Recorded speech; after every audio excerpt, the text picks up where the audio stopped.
Hello and welcome to my, I guess you could say, review of Car Mechanics Simulator 2014. So I've been playing this game for a little while now, and now that I know the game reasonably well, I thought we'd do a little review. So this is typically how the orders will come in when you start working on a car. You'll get a wee description down here and basically a list of tasks to do to complete the work required in that checklist.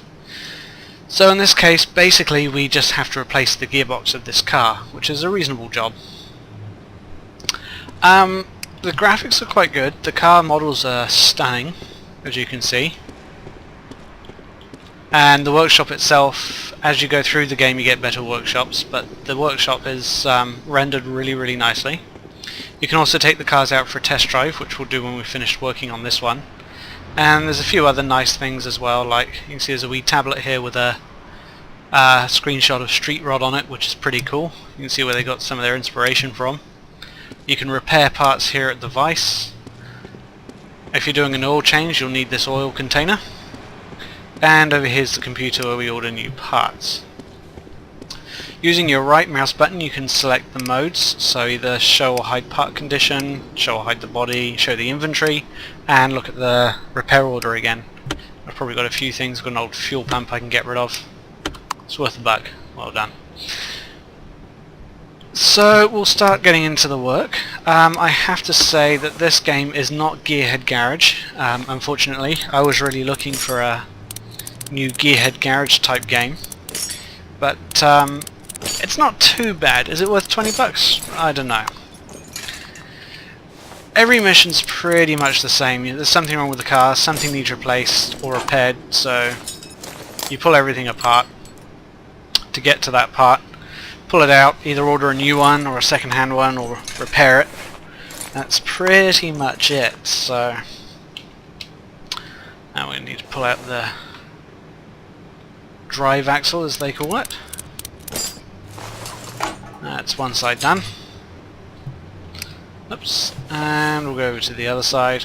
One thing I found really strange is you can't work on the wheels with the ramp up. So if we bring it up, you'd think that'd be a lot easier to work on. That is a little bit high, but you can't get to it, so bring that back down. Definitely can't fault the graphics of this game, that's for sure. So we'll pull this wheel off.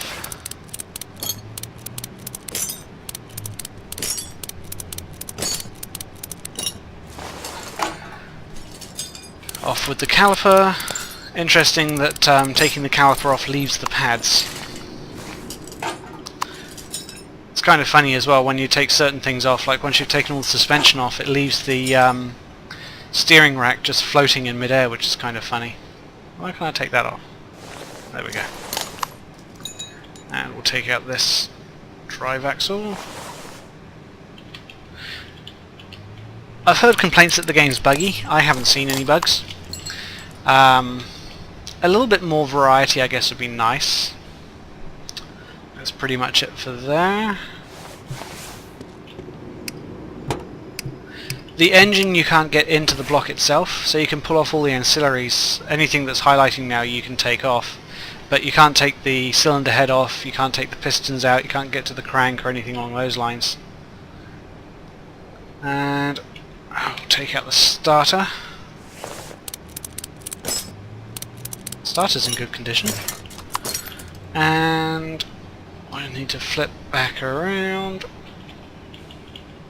and take the transmission out. Lots of bolts. Another weird thing is you can even get bolts out without being able to see them, like this one.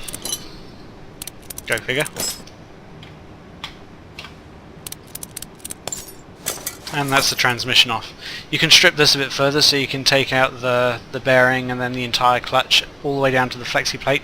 Can't take the flywheel off though. So I don't think the transmission is a repairable object, but we'll just check. That is repairable, and it's called a gearbox. So we'll fix that up.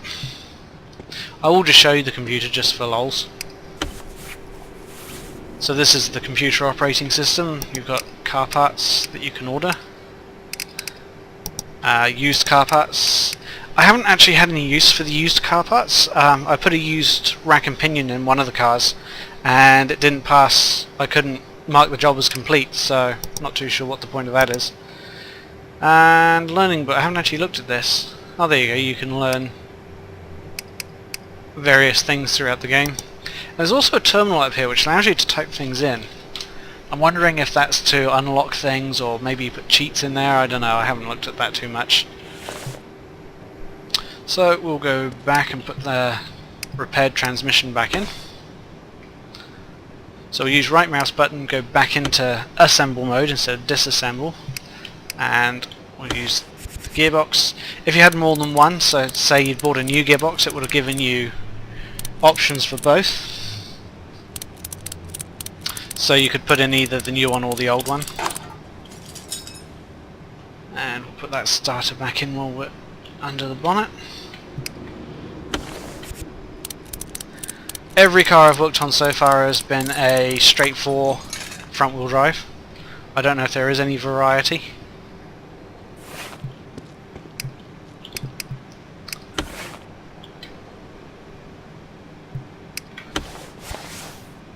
Taking the wheels on and off gets to be semi-automatic. You do it so many times. Pretty much 90% of the jobs that I've had so far have involved taking the wheels off.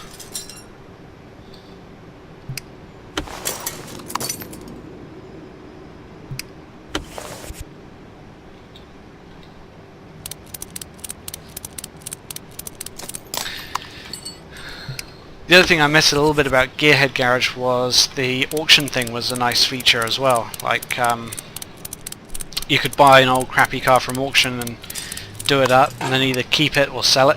You could do paint jobs as well. Just as an alternate way of making some money rather than just doing garage work all the time.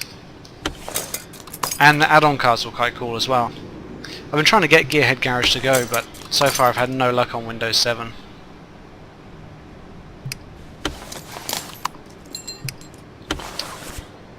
Reassembling the brakes.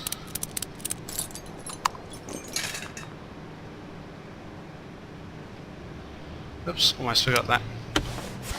Oh, look at that, I didn't need to take all that off after all. Like I said, it becomes such a force of habit, you end up just doing it anyway. And the wheel. And we'll do it up properly, like you're supposed to. Alternating nuts, and then tighten.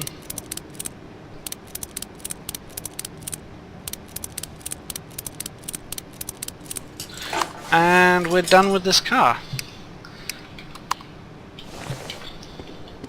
So we can now just mark the job as complete in our repair order, but we'll take it out for a test drive just to make sure. Another nice feature, just before I do that, is the ODBC connector.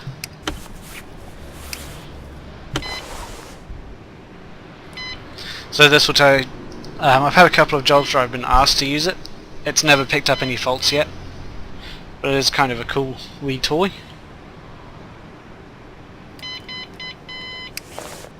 That's all it's ever pretty much done.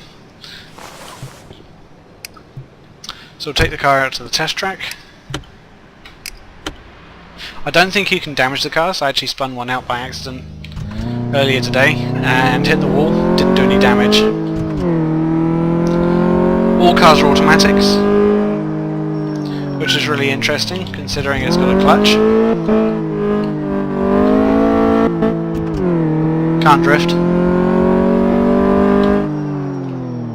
Oh, we overshot that a little bit.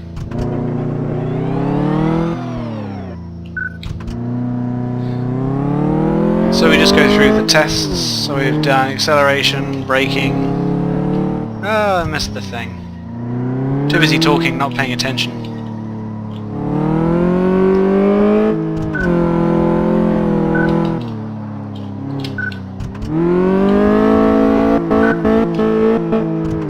Rev limiter. Yay! And around. Suspension test.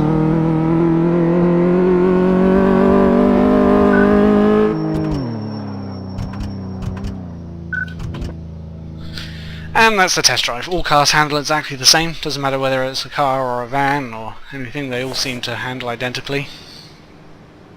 So we'll mark that one as done.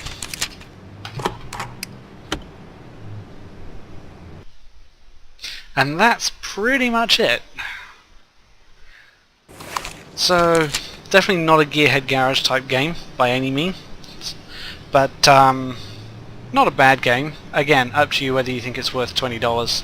So I hope you enjoyed this review, I hope it was helpful for you, and I'll see you in the next video.